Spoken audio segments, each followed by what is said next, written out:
This is Chris from Play Comics, and you're listening to Pop Goes Your World. I'm Chris McBrien, and the pop culture from Generation X is everything to me. And I'm Derek Myers, and I'm here to educate Chris on the great pop culture of today's generation.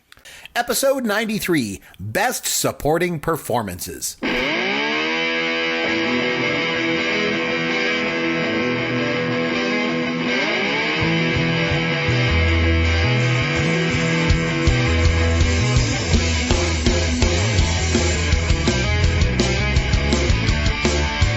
Hey, Chris McBrien here, along with Derek Myers, Caveman himself. This is Pop Goes Your World. You'll find us on Twitter, at CMcBrien, that's me, at Amaron_DM. For Derek, popgoesyourworld.com is the website. And make sure to leave us a review on iTunes if you download and listen to the show there. Derek, what is new in your world? Hey, Chris, how you doing tonight? I'm doing well. I'm doing good. I am also doing quite well. You asked what's new in my world. So Yes. Let me talk a little bit about pop culture. So I watched a Netflix documentary this week called Fire. Oh, I watched that this week too. The greatest party that never happened. I watched that this week too, yes. Now, I knew absolutely 100% nothing about this topic. I knew nothing about the company. I knew nothing about the circumstance. Like, this is based on a real thing, which I knew absolutely nothing about. But a number of the podcasts I listened to were reviewing it and saying it was great. And they were talking about the pros and cons. And I had no idea what they were talking about. So I went and watched this documentary. And let me tell you, I loved it. It was good, wasn't it? I liked it too. I really, really enjoyed it. Now, what I've since learned is there is a similar documentary on this same topic that was released on Hulu within a few days of the one that was released on Netflix that tells the same story but interviews different people, so you get a slightly different point of view. Now, I don't have Hulu. We don't have Hulu here in Canada, so it may be a while before I get a chance to watch it. But I just found this fascinating that first of all, this very interesting topic was covered twice in two documentaries by two different people, and were released within a week of each other. So it's for those who haven't seen it, again, I think it's kind of hard to talk about it without spoiling too much, but it was quite good. It was good. I liked it too. My wife and I had heard about it. I saw a lot of it on social media, and then I was like, oh, what is this? We got to watch this. And we had some spare time during the week, and I was like, let's watch this Fire show. So we watched it. It was good. It was almost kind of creepy in a way, just to realize like the depths that some people will go to just to make money, and just to, the kind of corrupt, intent that some people have. It's just, I thought it was really, really good. It was really fascinating. I thought it also made a very strong commentary about how we as a society are constantly changing and evolving, and the power of social media and the dangers of social media, and how if things are not put in checks and balances, you can really run amok. And I think the documentary does a pretty good job of highlighting some of the pros and cons in that. Again, I think that if we talk too much about it, we may spoil it. So I think it's up to people to maybe watch the trailer. If you've got Netflix, and I got to think just about everybody does, watch the 90-second trailer. And if it even remotely seems like it's something you might be interested in, give it 20 minutes. By the 10 or 15 minute mark, I knew absolutely I'm in. I'm all in. I'm watching this. And then, there were a few other things that afterwards I sort of went, oh, let's check out this, check out this. They were not nearly as good. But when something is good like this, you really know right away. And I think this was one of those ones that, I watched the first 20 minutes. I'm like, I'm all in. I'm watching this. I don't care if it's an hour, 2 hours, 5 hours. I'm all in. And I was really glad I watched all the way through. Yeah, maybe we should to discuss it on an upcoming show. So last night, I actually took my family to a very Canadian thing to do. I took them to a hockey game. So here in Barrie, Ontario, we have an OHL team. That's an Ontario Hockey League team. It's like a step below the NHL for, anyone out there that's listening. Doesn't really know hockey. So anyway, I took them to this game. And the cool thing is that I know their social media director. So he said, hey, man, I'm going to hook you up. It's all good. So he was fantastic. He got me on the Jumbotron. I was playing a game trying to guess which player was this thing, winning ice cream for our whole row. My kids were picked to go to center ice to be the fans of the game. They got players came out and autographed their stick and all this stuff. It was just a phenomenal experience for my family. And it was just a really, really good time. So a very, very Canadian thing to do. So, nice. So that's one thing. And then the other thing is I've decided I think I need to lose some weight. Is this a new revelation, Chris? No. I mean, you're a pretty skinny guy. You're fading into nothing. Yeah, right. So you've known me for we probably know each other for 20 years. Geez, almost 20 years. 25 now, yeah. years. Yeah. So I've always been a big beefy guy, but I don't know. I think I need to leave. It's just more of you to love, Chris. Just more of you to love. Yeah, I know. The thing is that Christmas time is oh man, it's anathema to me because I have all these wonderful treats around the house. My wife bakes all this brownies and these haystack things she calls them. They're all chocolate and nothing. And oh man, it's the worst. I eat all that stuff. I swear to God, I would say from December 15th to December the 30th, I had a higher caloric intake than all of Rhodesia. Oh my. So anyway, it was just bad. Anyway, I got to do something about it. But in the meantime, why don't we get started on the topic? Absolutely. Let's go. Let's hit it. I am a super nerd. Dude, I don't know how you didn't get more girls in high school. Or guys, for that matter. I got nobody. Nothing. You're a caveman. Just club them over the head and drag them Yeah. home. Oh my. And I play a lot of Dungeons & Dragons. You're not a nerd. big Women love you. Well, yeah, they do, but they're all nerdy women. So The Fonz is 73 years old. Raiders of the Lost Ark is basically Steven Spielberg giving a master's class on how to make a movie. I found a Fonzie shirt that I want for saw Christmas. it, yeah. And my wife was like, you're not getting that. Can I finish? Okay, I'm finished.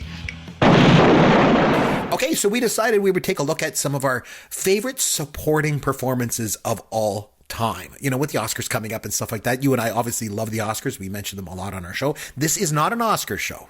Just want to get that clear right off the bat. Instead, you and I were talking. We said, you know what would be neat to talk about? Some of our favorite supporting performances of all time. Some of those supporting actors and actresses, they just don't get their due. It's always about the leading man and the leading lady, and they get all the glory. And so we, being such movie buffs that we are, you and I, we decided we would put together. And so we're going back to our format of a top 5 list for this week. And we decided we go back and forth. We'd have a top 5 of our favorite sort of supporting performances of all time. So before we get into our list, though, I think maybe we should mention there's probably a few that maybe didn't make the cut, to the top 5. And I'm just wondering, Derek, if you have any honorable mentions that you'd like to get into before we get into your list. Because I have a few, and I'll let you go Absolutely. first. So, okay, so let me build on what you said. Yes. So when we discussed this topic, we said, I think at first it was, let's talk about best supporting actor or best supporting actress. Then we said, no, let's not limit it to gender. Let's talk about best supporting performer. And then during the course of the week, you and I actually had some discussions. Are we talking about an individual performance, a one-time, this movie, this TV show, or are we talking about a body of work? This person has always been that guy and has done 50 things that make them the perfect supporting performer. And we sort of circled back and went, no, let's sort of pick a particular one time. This was the pinnacle of their supporting performances. So that's obviously sort of the measuring stick we're going to use. But I want to emphasize, as with every show, this is our personal favorites, not necessarily the ones we think are the absolute best textbook, who is the absolute best supporting female actor of all time, best performance in a movie, whatever. So again, reflects our personal opinions. And I got to think, if you've been listening to the show for a while, you probably got a sense of what our tastes are like. So hopefully you agree with some of our picks. And if you don't, let us know why. Mm-hmm. So we wanted to talk about a few honorable mentions. These are people that didn't make the top 5. Didn't make your cut, but they're worth mentioning. So who do you got? So I want to say that more of my list than not are actually people who made their beef and made their bones on television. I didn't rely so much on single movie performance. Now, some of the people certainly did, but my honorable mentions, I have 3 of them, all made in my opinion, their best supporting performance in television. So, in no particular order, please be Fonzie. Please be Fonzie. Well, you just ruined it. No, I figured I would save that one for you. Thank you. Okay, so I've got 3. I won't spend a lot of time on it. The first one, I just finished binge watching the Game of Thrones, and so I got to go with Peter Dinklage. Oh, that's a good one. Tyrion Lannister in Game of Thrones. So Peter Dinklage is an amazing actor, and you could argue that he's even a lead performer in that show, but there are so many characters in that show. You've got to say that he's supporting. And every year, that show's been on for 7 seasons so far. He has been nominated for Best Supporting Performer every season it's been on the air, and he's won 3 times. So this is a guy that everyone agrees is great, and he is amazing. So he is one of my honorable mentions. Didn't quite make the list. Good one. The next one is Christine Baranski. She has been around for a long time. She is known and respected as a stage performer, has won, I believe, numerous Tony Awards, and has obviously been in quite a bit of TV and in movie, mostly in a supporting role. And as I've mentioned on numerous occasions, she plays a very important role in the show The Good Wife, and now the new spinoff, The Good Fight. In The Good Wife specifically, she was a supporting character and was fantastic. The show ran 7 seasons, and her character of Diane Lockhart was fabulous. And so let me say this. My feeling of how to judge if someone is a good supporting performer is, how does their performance emphasize and complement the lead? Like, a good supporting performer should do that. You should be able to sort of say, this person, more than any other actor I could think of, is in this role, and because they were so good in that role as a supporting role, it made the lead performers seem that much better, and or made the actual full show or movie that much better. And both Peter Dinklage and Christine Baranski, in my opinion, those roles could not have been played by anybody else to that level of excellence. And in both cases, they have made the people they work with, the lead performers, that much better. So those are my 2 honorable mentions. Okay. So I think you mentioned a really good point there, and in saying that the supporting performance, the best supporting performances that, that are out there are the ones that support, the lead, and they really complement the lead, and they complement the story, and they move the story along. And definitely all 5 that made my top 5, they fall into that category. They definitely support the story. They support the leads. But I have a couple of honorable mentions. Now, 2 of them, let's say 3 of them, are kind of funny ones. Like, I know I like those funny movies. And so, like, they're not really, like, sort of, critically acclaimed performances by any stretch of the imagination. But I loved Curtis Armstrong as Booger in Revenge of the Nerds. He just absolutely just stands out to me as somebody who I just loved as a supporting character. John Belushi as Bluto in Animal House from 78 stands out to me. John Candy as Dewey Oxburger in Stripes from 81. Man, I just loved him in that role. I think Terry Garr in almost anything that she has ever done, but especially to me, Young Frankenstein as Inga, and in Tootsie when she was Sandy in 1982. Like, Terry Garr is phenomenal and everything. An honorable mention that no big surprise from Star Wars, Sir Alec Guinness, I think, is Ben Kenobi. And then he was also a ghost in the other ones, but even though Lucas ruined it with Hayden Christensen over top of Sebastian Shaw, but I won't get into that. And then the last one I'll mention, an honorable mention, is kind of an odd one, maybe you might think, but is Louis Gossett Jr. He was Drill Sergeant Foley in An Officer and a Gentleman in 1981, and his career kind of languished after that. Like, he was just kind of in these Iron Eagle movies after that.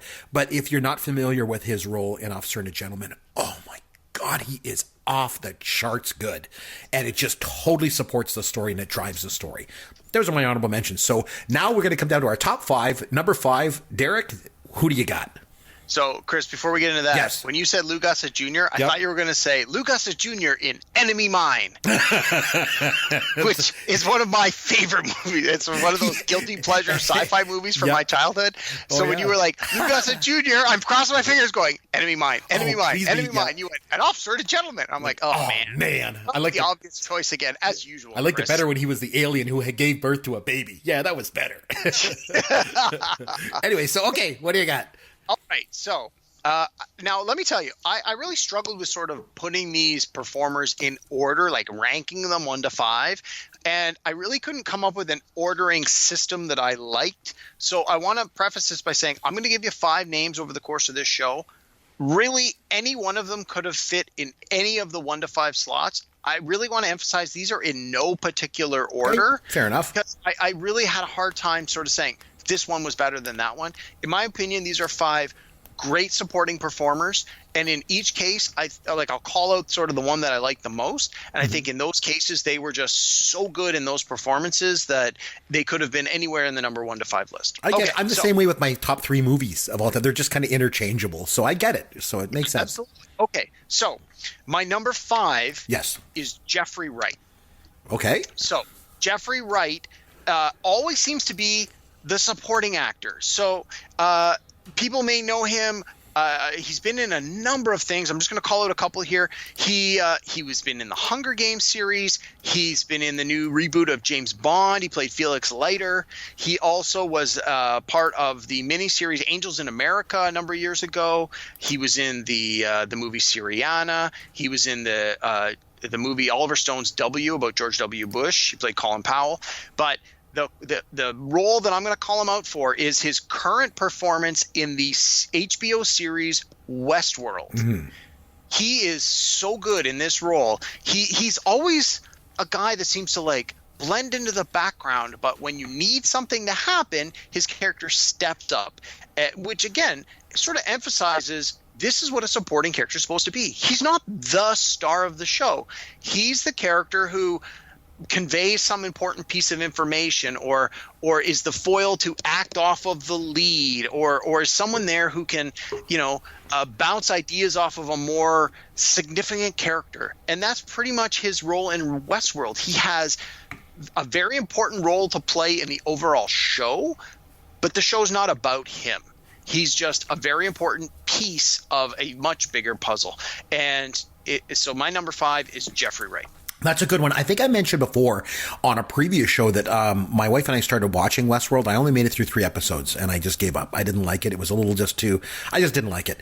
But I will say this, he actually stood out to me. He's a very, very good actor. I like him. He's also very politically active. I like him a lot. He's definitely good. And I can see where, he'd be important in that show. Okay, my number 5 might be a bit of a surprise.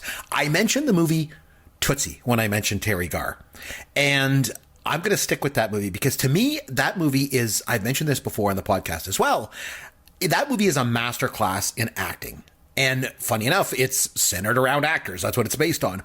And I'm going to go with Bill Murray in Tootsie from 1982. He played a character called Jeff. And the thing is, at that point, he'd already established himself as a movie star. Right? He was able to carry a film, right? I mean, he was in Meatballs and Stripes, but he took a supporting role here and absolutely killed it. He gives a perfect comedic relief to this movie at key moments in the movie. I'm especially thinking of, there's a scene where Dustin Hoffman is as Dorothy, and he's basically in the midst of getting, sexually assaulted by George Gaines's character. And Murray walks in and breaks it up. And then Gaines, what's going on? And Gaines leaves. And there's just this hanging silence over the scene. And Murray looks at Hoffman and delivers in total deadpan. He says, "You slut." And it's just, it's an insane moment in the film. It's so, I believe that his performance, it goes to what we were saying before. It really complements, because he really complements Hoffman, and he's the perfect character to kind of, for Hoffman to reflect on what Hoffman's character is doing, why he's doing it. And the thing is, Murray just did it effortlessly. Like, it was just so effortless the way he did it. And like I said, the movie is basically a masterclass on acting. And he finds himself in the middle of all these situations, and he's able to play kind of all sides against everybody. And if you're a fan of Bill Murray, like a real fan, and you've never seen Tootsie, watch it. I'm going to for sure nominate that movie for an upcoming podcast. I think every single actor in the movie is outstanding. There's supporting performances from Gaines, like I mentioned, Terry Garr, like Dabney Coleman, there's Charles Durning, Sidney Pollack, Jessica Lange. Jessica Lange actually won an Oscar for her performance, but Bill Murray was my favorite of all of them in one of my favorite all-time movies of ever. And that's, I just loved his performance. Bill Murray in Tootsie, my number 5. Nice. So I will admit, I have only ever seen parts of Tootsie. I've never sat down and watched it start to finish, but I think I've seen most of it over the course of like 8 different viewings, where you sit down and you're like, oh, this is on, I'll watch it for 15 minutes kind of thing. And yeah, I agree. The scenes that I remember seeing with Bill Murray, exactly to your point, he's great. And the thing with that movie too is I think most people reflect back on it, or they see it and they see Dustin Hoffman's in drag and it's a comedy. It's a comedy. Tootsie's not a comedy. It really, really is. It has funny parts in it. Bill Murray mostly in most of them, but overall it's a unbelievable character study, and it's an unbelievable look at what it's like to be a woman. I think that movie is absolutely phenomenal. Okay, you're number 4. All right, so before I go on to number 4, I want to just build on something you just mentioned. So yes. Your number 5 pick was Bill Murray, and you said that, by this point, Bill Murray could and had demonstrated that he could carry a movie himself as a leading man. Yes, he could.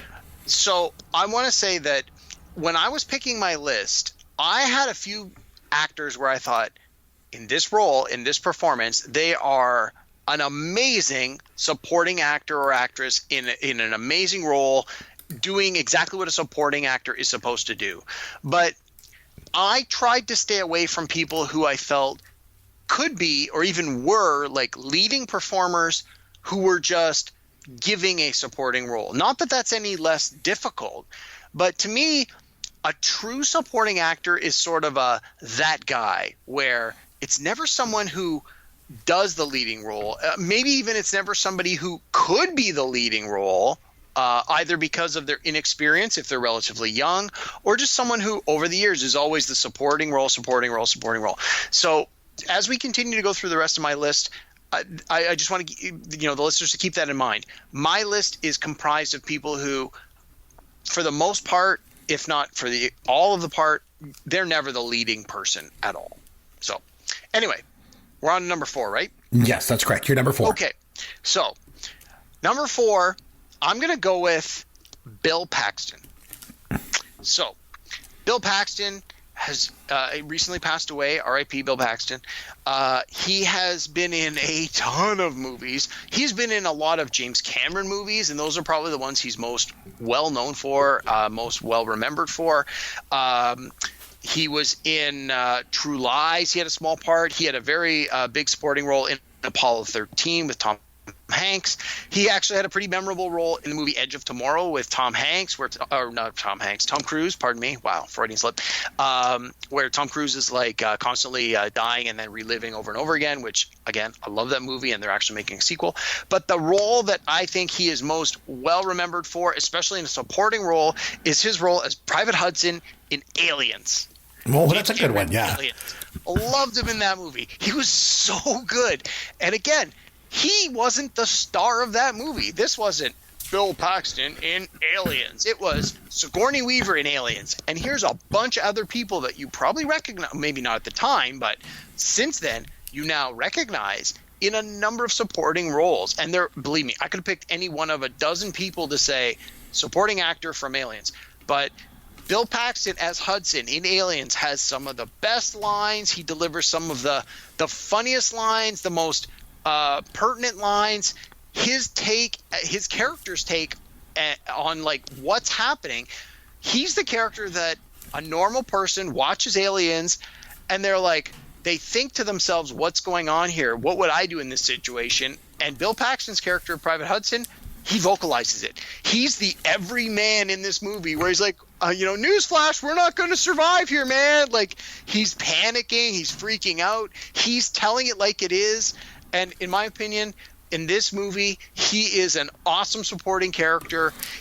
And I think that of all of the roles that he's been, I mean, he did a few movies where he was the lead. He was in Twister as the lead.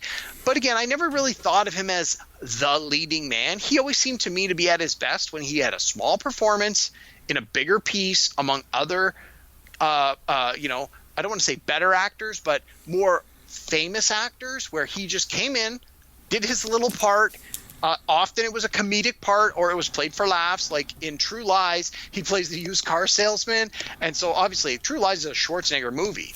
But Paxton has these few key scenes where they are just hilarious scenes.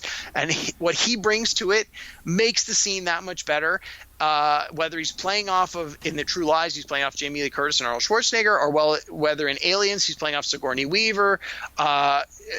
His role as a supporting actor in Aliens is my number 4. Well, when you mentioned you were going to do Bill Paxton, I was like, I really, really hope you're going to say his role as Chet in Weird Science. Oh. You didn't go there. It's all good, though. He was really good. So number 4, for me, I'm going with, have you ever seen the movie Arthur? I'm not talking with that remake that they made with Russell Brand or whatever the hell that guy's name is. I'm talking about the one from 81 with Dudley Moore. Have you ever seen that movie?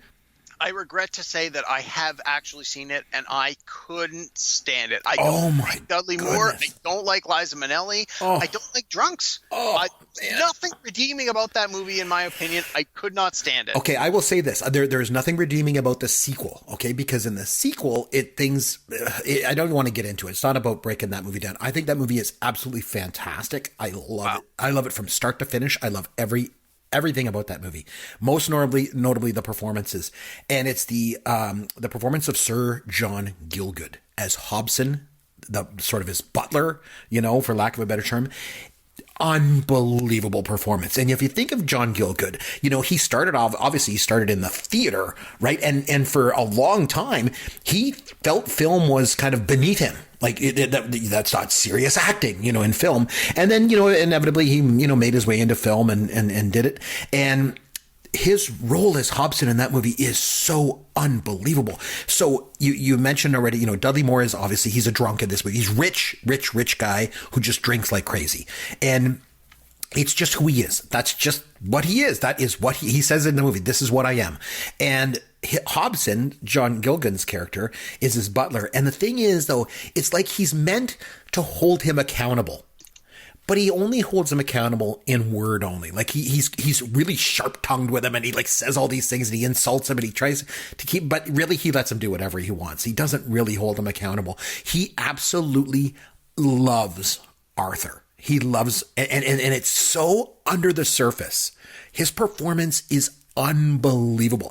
And I know you don't like the movie, but I would challenge you to go back and see it again. Maybe we should do it on an upcoming show. I think that would be kind of interesting because you hate it so much and I love it so much. And if we do it, I want you to go back and watch it and really take a look at Gielgud's performance and see what he's doing in this movie. It's brilliant. It's absolutely brilliant. It checks off all the boxes. Like I said, it's a great performance. It supports the story. It complements the lead. It does everything. It is an outstanding performance. So whether you like the movie or not, John Gielgud, to me, stands out as my number 4. So I'm just looking him up here on the IMDb. I don't remember ever seeing this person ever. And it looks like he actually won an Oscar for Best Supporting Performance in Arthur. So he was obviously, to your point, the masses agreed that he deserved recognition for this role. But the same year he did. No memory of this actor in this performance or any other performance. Wow. Same. I think it was earlier that year. He did Chariots of Fire as well. He's a wonderful, wonderful stage actor. He's a wonderful film actor. He's an absolute legend. And like I say, I'm going to get you to watch Arthur at some point in a future show. I'm going to make a note of that right now. And I really want you to pay attention to Gielgud's performance. So now I don't know if I want you to make me watch the original Arthur or the revision Arthur, because I don't think I want to watch either one. But okay, we'll see what we can do. Trust me, the original is a million times better than that crap that they made with Russell Brand. I can say that. So anyway, what do you got for number 3? All right, number 3. Time to give the ladies some love. I mentioned Christine Baranski earlier, but now for my number 3, I want to talk about Thandie Newton. So I think I'm pronouncing that right. She spelled it with a TH, but I think the H is silent. Thandie Newton. I believe so. Thandie Newton, she's been in some very big movies over the course of her career. She was in Mission Impossible 2. She was in the Oscar-winning best Oscar movie of Crash. She was also in the movie W about the George W. Bush. She played Condoleezza Rice. She had a long-running character on the very successful 90s TV show ER. But again, much like Jeffrey Wright, she is currently in the TV show Westworld, the HBO Westworld. And I must have a love on for Westworld tonight, but she is so good in this. And I believe she won the Emmy this year for her performance. She is so good in this show, and she is absolutely deserving of all the accolades she has been receiving for this. She was, if I remember correctly, she was nominated season 1, didn't win. Season 2, she won. She is fantastic. Her character now, okay, in any role by any performer, the role begins with the words on the page. Somebody created the story and the dialogue, and somebody physically wrote up a character, and that's great. And if you're an actor and you're given a script and you're like, wow, this character is great, that's certainly a good start. But as a performer, you need to then bring that greatness to the screen. And I think she was given remarkable material to work with, and I think she just took it to the next level. And again, I know you've already said you couldn't really get into Westworld that much, but oh my God, she is fantastic. By far, she is the most outstanding performer in this show. And even if I wasn't enjoying the show as much as I am, I would want to keep watching it just to see what she does next. She is so good in this. I like the fact that you're kind of giving a lot of love, number one, to Westworld, but just to the small screen here, which is kind of cool. You've had a couple of TV shows in there. I stuck mainly with movies, but I always think of Game of Thrones as almost like a movie. It's just so huge and epic. It's just unbelievable, right? TV is so much different than it used to be. Tonight, before I came into the studio here to do the show, my wife and I were upstairs. We were watching Three's Company. And I was like, you know what? TV was so different then. It's like watching theater. There's just 2 cameras. It's just one set, and it's just actors just doing it. And now you watch something like Game of Thrones. It's like, an unbelievable film. It's just, but I like that. I like the vibe of giving the love to the small screen. Very cool. Okay, my number 3. I'm going back to 1975, and we have talked about this movie on the podcast previously, and that's One Flew Over the Cuckoo's Nest. Technically, this role actually won an Academy Award for Best Actress, but it is a supporting role, and that's a hill I'm willing to die on. And this is Louise Fletcher. She plays Nurse Ratched in that movie, and it was so funny. The performance is like otherworldly performance. And the rest of her career, she pretty much did nothing. Like, she didn't do much before. She certainly didn't do a whole lot after. And but in this movie, it's this quiet authoritarianism. It's just, she is probably the most passive-aggressive character in the history of film. And she absolutely complements McMurphy, Jack Nicholson's character, just perfectly. She is the absolute reason for almost every action that he takes in the film is because of her, and trying to get under her skin and trying to beat her. And she is just quiet the whole time because she holds all the cards and she holds all the power in this situation. And for the first half of the movie, he doesn't realize that. And the second half of the movie is him dealing with the fact that he has zero power and she has all the cards. And this back and forth between them is just so incredible. And I know you've seen the movie, I'm assuming, right? Many times.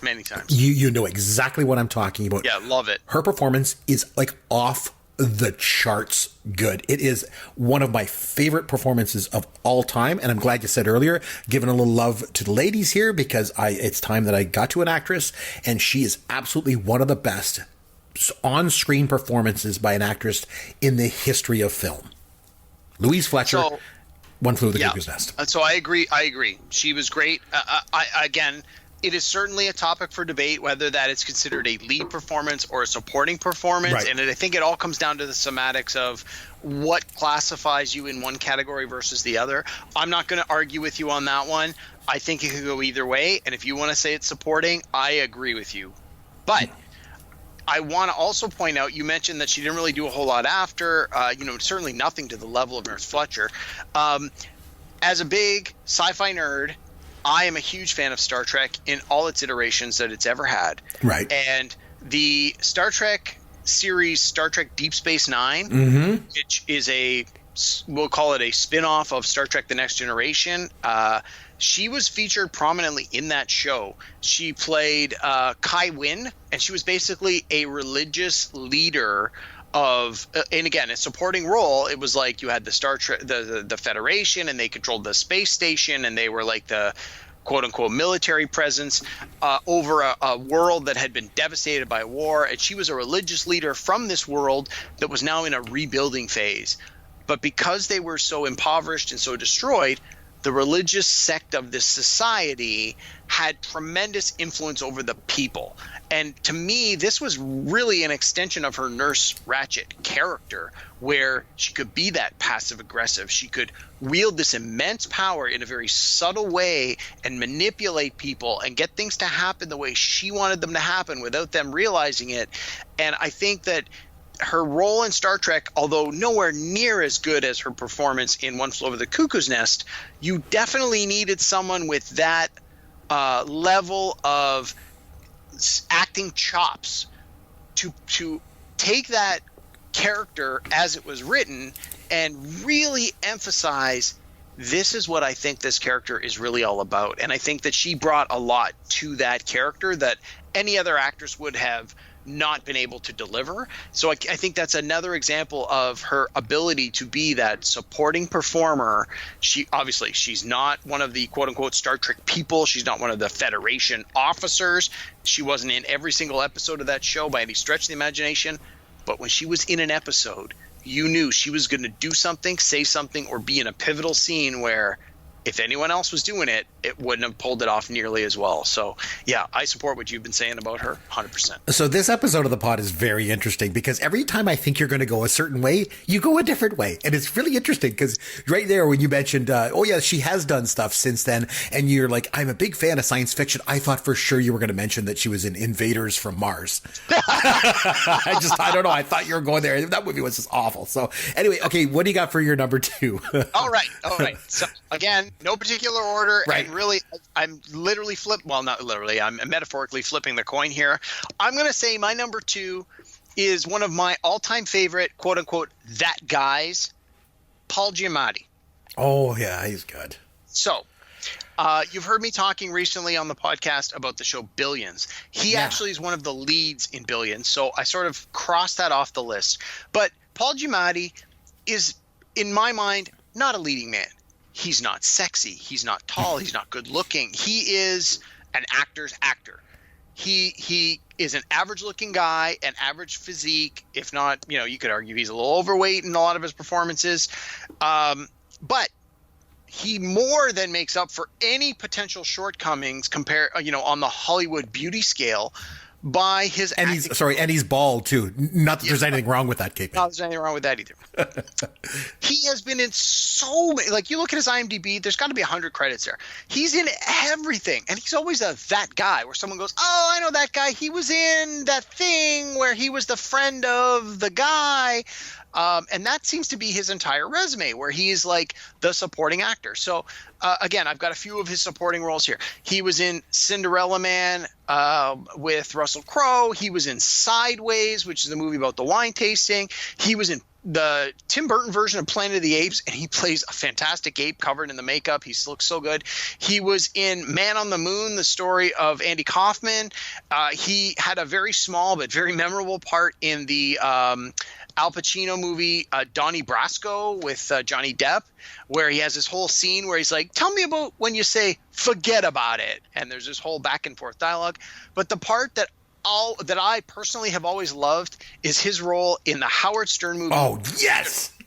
I was hoping you would go there. Finally, you went where I wanted you to go. Oh, he was so good in that role. Pig vomit. Again, you watch this movie, and it's a movie about Howard Stern. It's a biopic about the life of Howard Stern, and it's written and told and acted by Howard Stern. So, of course, everything in the movie is going to be Howard Stern telling you his story about why he's the greatest person ever and how he's the king of all media and all of the trials and tribulations of his life. But in every scene, Howard Stern is made out to be the hero. And, of course, if you're the one telling that story, all the people that stand in your way are the villains. And Paul Giamatti is one of the characters that stands in his way. So, of course, he paints him in the worst possible light in every possible scene. And they're hilarious. It is played for comedy so well. Paul Giamatti, the story wouldn't be that funny. The scenes wouldn't be that great if Paul Giamatti wasn't as good as he is. I agree 100%. Oh, he's so good. I'm laughing just thinking about it, where he calls him pig vomit through the whole movie. And just again, if you haven't seen Private Parts or you haven't seen it in a long time, I strongly encourage you to go and watch it. And I mean, I think it's a great movie start to finish in its own right. I mean, taking it in the context of what it is a great movie for what it is. But Paul Giamatti he adds another level to it. And I want to point out Allison Janney, who is also a phenomenal actor who has been nominated and has won Golden Globes, Emmy Awards, Oscar Awards for both her supporting and leading performances, has a fairly minor part in Private Parts. She's good in it, though. Yep. Great in that too. This Private Parts is one of those movies where Howard Stern realized, I'm not an actor, so how do we make this movie great? We surround him with great actors, and there are a ton of great actors in this movie. Paul Giamatti in the supporting performance in this movie is fantastic. Oh, I couldn't agree with you. I'm so glad you went there. WNBC. He is so good in that. I don't think there's anything that Paul Giamatti's been in that he's not good in. He's an amazing actor. He's just, like you said, an actor's actor. And a little known fact about him too, his dad was A. Bartlett Giamatti, who was the commissioner of baseball back in the 80s. Really? He's the one that actually put the lifetime ban on Pete Rose. No, yeah, really? Yeah, believe it or not. Yeah, oh my God. It's amazing. But I'm so glad you went there because he's done so much work. And it's so funny you mentioned Sideways because he was a lead actor in Sideways and he was like perfect for that. But he's not a lead guy. He's a supporting guy. But oh man, Private Parts. I'm making a note too. Private Parts is another movie that we got to break down at some point on a future show. Okay, my number 2, I'm going back to 1984 with a movie that I have mentioned before on the podcast, and that's The Killing Fields. I don't know if you've seen that movie. Have you seen it? More than once, and I'll be honest, the very first time I ever watched it was because you suggested I should back in the early 90s after we first met. Yeah. I said, Chris, you're a big movie guy, I'm a big movie guy, and we've just met. Give me your top 10 favorite movies of all time. And you gave me a list, and I think there's only like 3 on the list I had never seen. And The Killing Fields was one of those ones where I said, not only have I never seen this, I've never heard of this. And you said, Cave, if you want to be a movie guy, you need to watch this movie. And I went, not only did I watch it, I went out and I bought the DVD, and I still have it in my collection, and I watched it a handful of times. And that first time was because you said, you have to watch this movie. And I went, Chris, I take your word for it. I trust your judgment. I'm going to do this. And I listened to the podcast that you and Yancey did on this. Yep. And again, I thought the podcast was great. I think you guys, nailed it 100% as you went through it.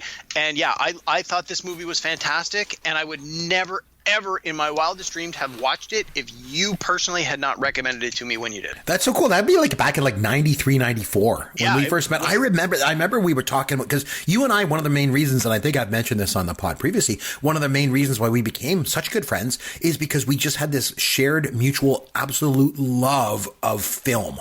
Like not just movies, but I'm talking like film buffs. Like we liked all kinds of film. And I remember, God, I forgot all about that, but I remember that now. I may actually still have that top 10 list. I very distinctly remember writing it down. Mm-hmm. And you know what? That's a note to self. Yeah. If I have it, I know it'll be in a certain filing cabinet that I have. I'm going to look for it this week. And if I can find it, we'll talk about that on a future episode. That would be something. Top 10 that Chris recommended in like 1994 that I should watch. And I think that the list would probably still hold up pretty well. Oh, I would hope so. So obviously from that movie, I'm going with Dr. Hang S. Ingor, who plays Dith Prawn. One of the most harrowing performances I've ever seen in a film. He wasn't even an actor, and he was a doctor from Cambodia, but he felt so strongly about the subject matter because he basically lived that character's experiences in his own real life. And the movie, if you have not seen The Killing Fields, be like Caveman, take my advice and go watch it. It's almost documentary in nature. His performance, though, it just gives life. Like, I'm talking like real, true human life to this film because, like I say, he wasn't a professional actor. His performance comes off just about as realistic as you can possibly get. And that's exactly what the film needs. The movie is so good. So obviously it's about Cambodia, right next to Vietnam, during the Vietnam War, and what happens in Cambodia, and with the Khmer Rouge when they come in, and Phnom Penh Falls and all that stuff. But to me, it's so good. And one of my favorite parts is the end of the movie when he greets Sam Waterston's character as Sidney Schomburg. Oh, in so Cambodia good. at the Red Tears, Cross man. Hospital. I was crying my eyes out. Me too. Every time I see that movie, every single time I watch it, I cry. When they meet and they embrace and Sidney apologizes and they just hug and Sidney says, "Do you forgive me?" And Prawn says, "Nothing to forgive. It's nothing to forgive, Sidney, nothing." And just the way he delivers that line, it gets me every time I watch the movie. Like I say, it's the one movie that makes me cry every single time I watch it. It's a combination of a few things, I think, for me. It's like the fact that it's real. It's about two real life people, right? I mean, it's a true story that actually happened to those people.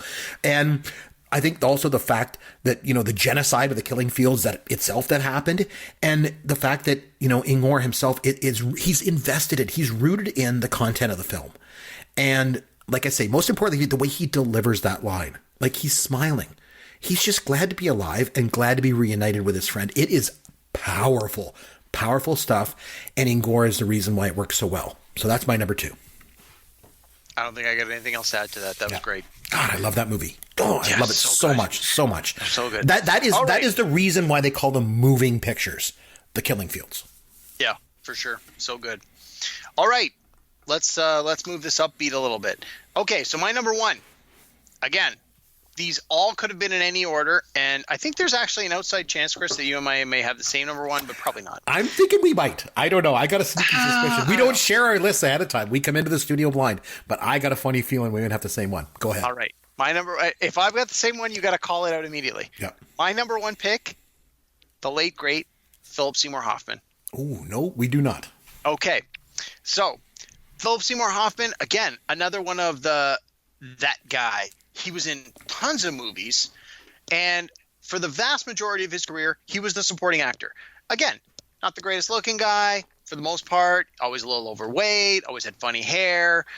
He was the lead in a few movies, but he was never the romantic lead that gets the girl. He was always, the character actor. Truman Capote, Yeah, like that was so he was the lead as Truman Capote. He won an Oscar for playing Truman Capote. But again, that was sort of the anomaly. For the vast majority of his career, he was the supporting guy. You have all your other cast in the movie, and then you throw in Philip Seymour Hoffman as the villain or as the supporting actor in this minor role where he has a handful of scenes, and he just kills it every time he's in those handful of scenes. And as his career went on, his handful of scenes got better and better and better. He didn't necessarily get a lot more screen time when he was the supporting actor, although, of course, because he became a bigger name, they started to give him more screen time. But he was great. So, again, I'm just going to run down a quick list of some of the things that he was in. So as a supporting actor, he was in Twister. He was in Almost Famous, which he had a very small part but was so good. He was in The Talented Mr. Ripley with Matt Damon. Matt Damon. He was in Moneyball. He was in the Hunger Games franchise. He was in Doubt, which I believe he was nominated for an Oscar for that. And he was in Mission Impossible 3.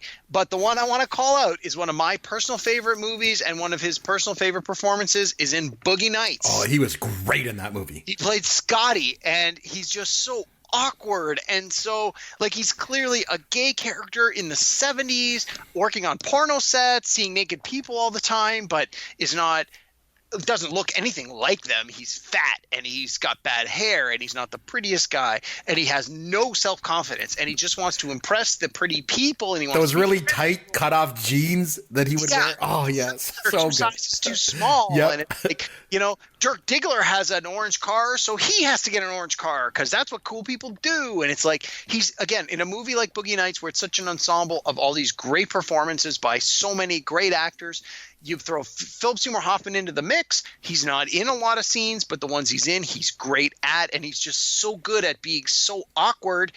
And that's what was required of that character. And like so many of his performances, he understood. You gave him the script. You said, this is the guy we want you to play. And he reads the script and he's like, okay, for sure. I can play this guy exactly like you want me to play him. But he always brings that little something to it that makes it that much better. He had a very small part in The Big Lebowski. Just all these movies that you go, oh, that's a great movie. Oh, that movie's full of great people. And then you're like, Philip Seymour Hoffman was in that. And you're like, oh, yeah, I guess he was, wasn't he? Where he's got these little small parts, but he's so good every time you give him a little small part. And unfortunately, a few years ago, he passed away. And I think that had he lived on and had he had many years ahead of him to continue, he would have been the guy that every year, Best Supporting Oscar nomination, Philip Seymour Hoffman, he would have been that guy who has all the nominations and he ends up getting all the awards, not necessarily for the lead actor, but always gets recognized for a great performance. And I think we lost him too soon. And we miss a giant here. He was great as a supporting actor. In this particular case, Boogie Nights was my favorite. He's my number one. Oh, that's a good one. I like him a lot. Yeah, I wasn't sure if you were going to go with what performance, and I was thinking, I really, really hope that you go with Boogie Nights because he was just so good in that movie. Okay, my number one.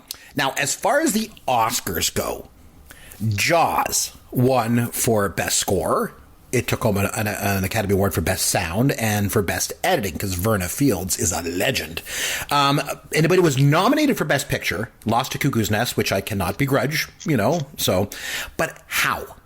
How in the hell did Robert Shaw not even get nominated for a Best Supporting Actor? I don't understand. His turn as Quint is my number one Best Supporting performance of all time. He didn't even get a nomination. I don't understand.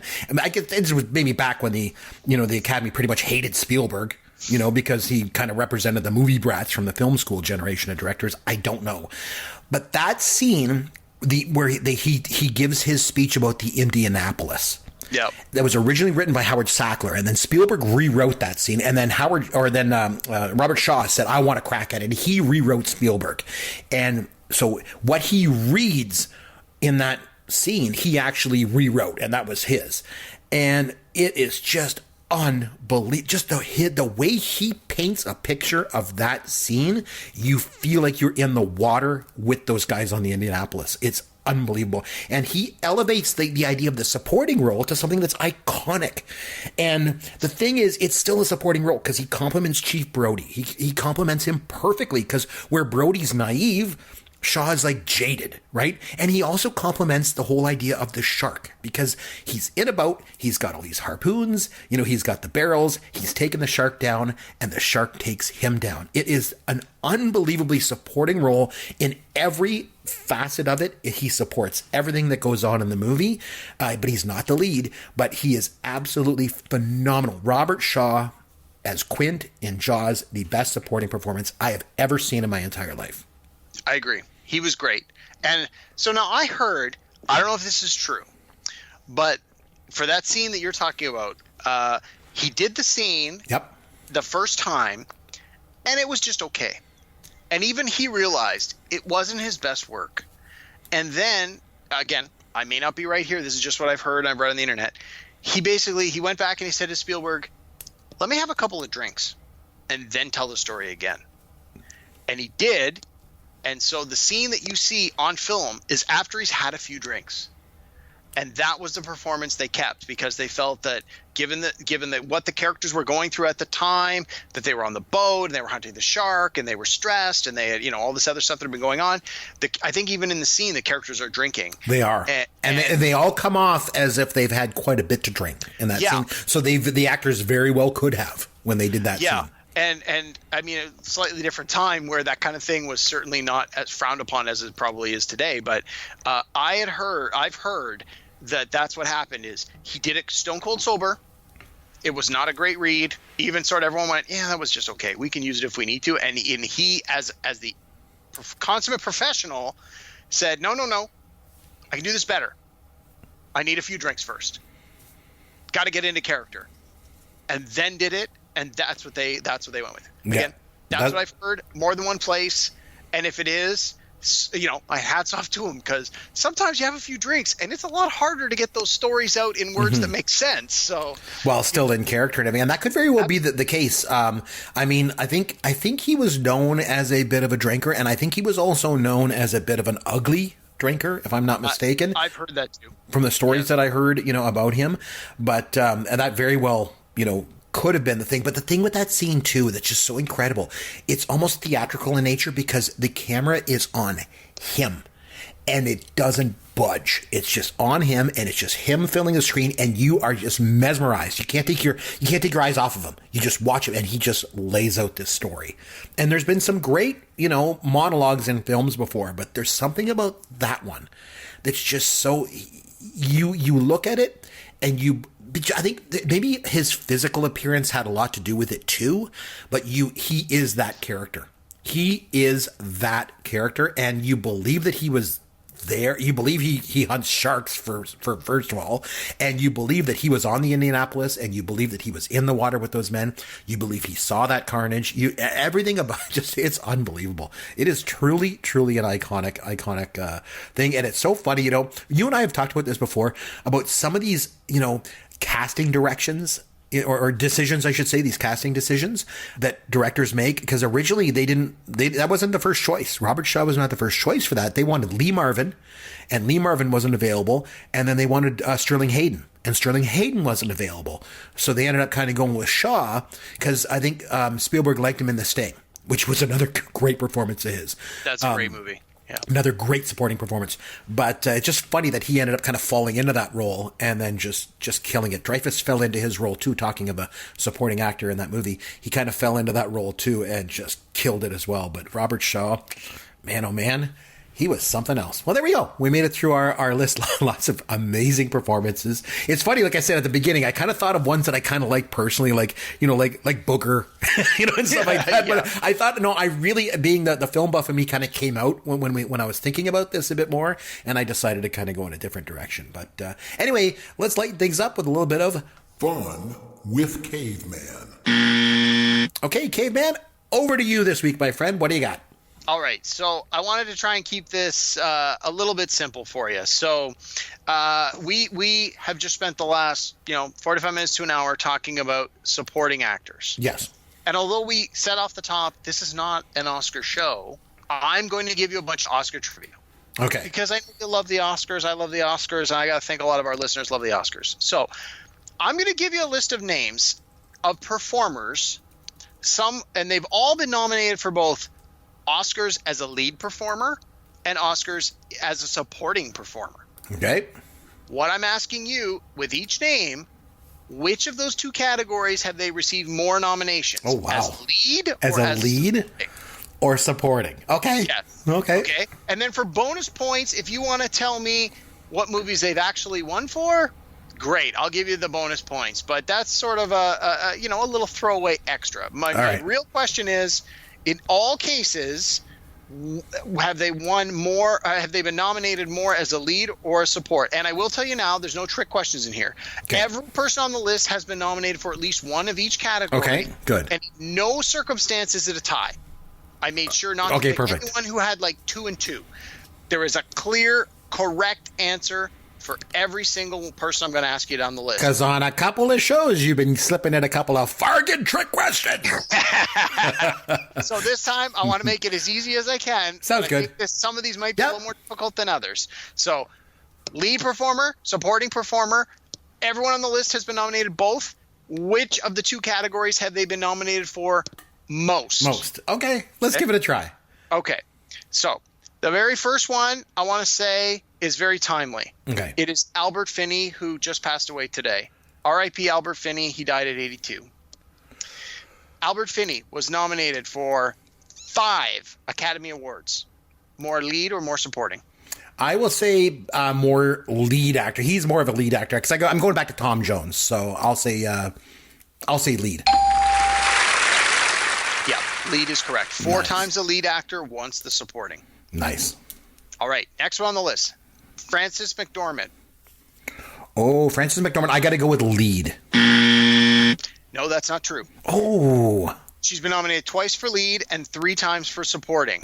Interesting. I just think of Fargo, so I think of lead there. Yeah. So let me ask you: she's won 2 Oscars. Can you name the movie she's won? Well, Fargo's one, right? Fargo, yeah, for sure. Good call. Not sure what the other one is. It was last year. Yeah, see, I don't remember anything that happens after 1989, so. Last year was 3 Billboards Outside of Ebbing. Oh, right. So she's won twice, and it was for both of her 2 lead roles. She's been nominated 3 times for supporting, never won for supporting. Interesting. All right. Next on the list, Gene Hackman. Oh, Gene Hackman, I'll definitely say lead. Nope, you're wrong. Supporting. Wow, really? I'm thinking like the French Connection and Hoosiers and stuff like that. He's been nominated 5 times, 3 times for supporting, twice for lead. He's won 2 Oscars, 1 for each. Can you name them? He's won 2 Oscars. He won for The Unforgiven, and he won for the French Connection. Yes. Nice. Bonus points. Good job. Ooh, all right. Yep. One of the most all-time nominated performers, Jack Nicholson. More for lead or more for supporting? Oh, definitely more for lead. Yeah, for sure. No. Nominated 12 times. Lead 8 times, supporting 4 times. He's won 3 Oscars. Can you name any of the 3? Can I name any of his 3? Yeah, he won for Cuckoo's Nest that I mentioned tonight. Sure. Can you name the other 2? He won for Good as It Gets. Yep. And what did he win for Terms of Endearment? He sure did. Yes. You got them all. Good job, buddy. 2 for lead and 1 for supporting. All right. Not just a pretty face over there. All right. Jeff Bridges. Oh, that's a good one. I've got to go with lead. No, wrong again. Oh, wow. Supporting 4 times, lead 3 times. He's won a single Oscar. Can you name the movie? Yes, it was. Oh, what the hell was the name of it? It was a music. He played a. Yep. Oh, he played music, but it's more of a recent movie, so I don't really remember what it is. I don't remember the name of it. It was called Crazy Heart. Crazy Heart. Performance in 2009. Yeah. But yeah, you were almost there. He was like a country singer or something like that. Yep, exactly. Okay, next on the list, Joan Allen. Oh, Joan Allen was definitely supporting. Yeah, she's been nominated 3 times, twice for supporting, once for lead. She's never won. Yeah. All right, next on the list, Judi Dench. Judi Dench, I will. Ooh, that's a tough one. I'm going to go with supporting for Judi Dench. Nope, wrong. 5 times she's been nominated for the lead actress, twice for supporting. She's only won 1 time. Name the movie. Oh, she won for Shakespeare in Love. I remember that. Yes, but she did. Yeah, that was a supporting. And she was only in it for like a minute, you know. Yeah, like one of the performances that's had the least amount of screen time and still been nominated. And that's why, it was so famous. Yeah, for that. All right. From Titanic, Kate Winslet. Yes. Lead or supporting? Which one has she been nominated for more often? That is a good question. I think I'm going to go with lead. Yes, you're correct. 4 times for the lead, 3 times for supporting. She's won once. Can you name the movie? Oh, it was not Titanic. It wasn't Titanic. She didn't win that year. It was more recent again. I don't remember. It was an obscure movie, and I believe it was more kind of like a body of work kind of award, that they give out. I can't remember the name of it. It was a small movie that nobody ever saw. Yeah, the movie was called The Reader in 2008. Yeah. It was for lead performance. Yeah. All right, only a few more left. Kathy Bates. Oh, Kathy Bates is good. Kathy Bates, I will go with definitely as a supporting. Yes, she's been nominated 3 times. Twice for supporting, once for lead. She's won 1 time.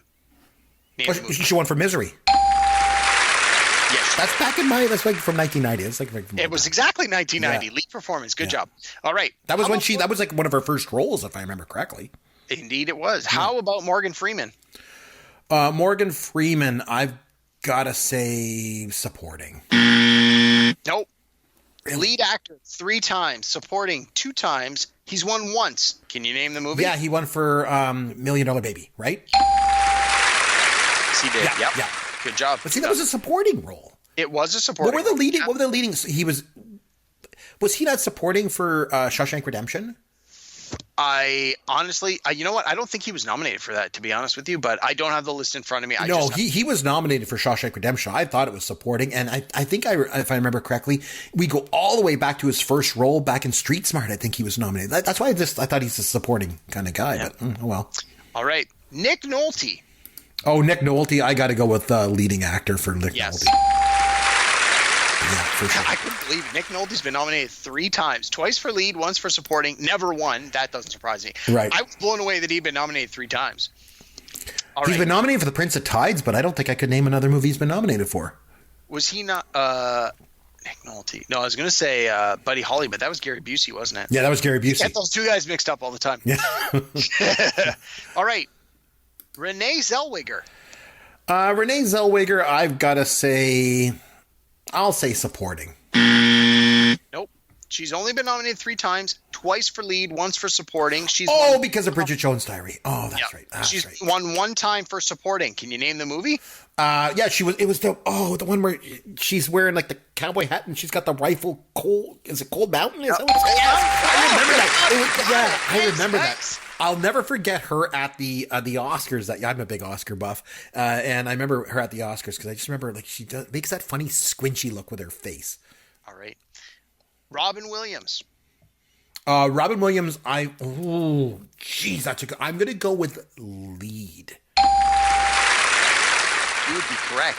Yes, we think of it because he won Best Supporting Actor for Good Will Hunting. Yes, he did. But he's more of a lead because I want to say Garp and Good Morning Vietnam, right? As lead. He was nominated 4 times, 3 times for lead Dead actor. Poets Society, probably the other one, right? Again, I'm sorry, I don't have the list in front of me. I was trying to rifle these off as fast as I could. But yes, his one supporting was Good Will Hunting, which he did win for, which you got. Yes, okay, he beat Burt Reynolds that year. I remember. Yep. Last one on the list. Yes. William Hurt. William Hurt, I will definitely say was a lead actor for sure. Yes, he was. 3 nominations for lead, 1 for supporting. He won 1 Oscar. Can you name what movie it was from? I want to say it was for. It was. It was in the 80s. Children of the Lesser God. Nope. Want to take another guess? Was it Kiss of the Spider Woman? It's Kiss of the Spider Woman. Yes. Oh, interesting. So, I think of him as also like History of Violence, and oh god, he was pretty good. He was pretty good. he was. All right. So that was it. Good job, Chris. You got a lot of them, but I jumped a few. It's really hard when, because I know a lot of these actors and the roles and what they were nominated for, but trying to think like which one is more or less, that's a good one. I like that. That's a good. Nice. Well, maybe we'll come back to something like this in a future episode then. Yeah, no, good job. Good job. I thought that was a lot of fun. Okay, so it's time of the pod before we wrap things up for me to pick a film for us to come back to watch and come back next week and talk all about. I'm going to go way back. I'm going to go back to 1968 on you on this one, okay? And horror movies. Okay, I don't know if you're a big horror movie fan or not, but what I want you to do is I want you to go back and watch Night of the Living Dead, because I know you have not seen that movie. Have you, Derek? I have not. I'm not a big fan of horror movies, but I am. But you're a fan film of the zombie genre. Okay. Now I know this one is sort of the granddaddy of all zombie movies. This is one that sparks it all off. I know it's a relatively low budget movie, and it's a lot of what you don't see is scarier than what you do see, which I can certainly appreciate and do love. So I'll give it a go. Yeah, whether or not you love like horror movies or not is not really, it's not really the point. The point is you're a film buff, and horror is a masterful genre. There's some bad ones, and I think horror as a genre gets a bad rap because there's so many crappy ones, and there's so many these slasher movies and all this crap, right? But the horror genre can be phenomenal from a film perspective, and I think this is absolutely one of the best horror movies that's ever made. Probably top 2. This and Psycho. Wow. This and Psycho, I would say, are the 2 best horror movies ever made.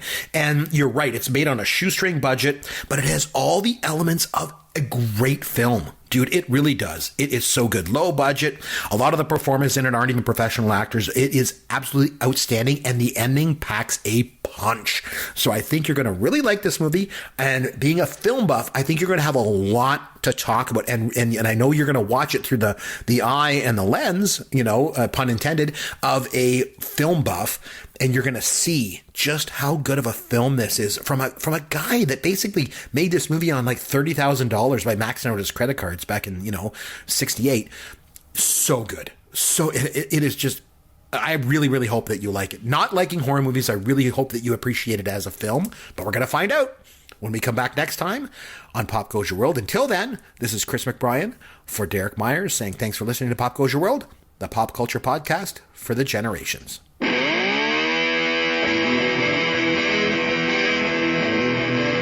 Thanks for listening to Pop Goes Your World. You can contact Chris and Derek at popgoesyourworld.com. Please take a minute and review the podcast on iTunes or wherever you download and listen to the show.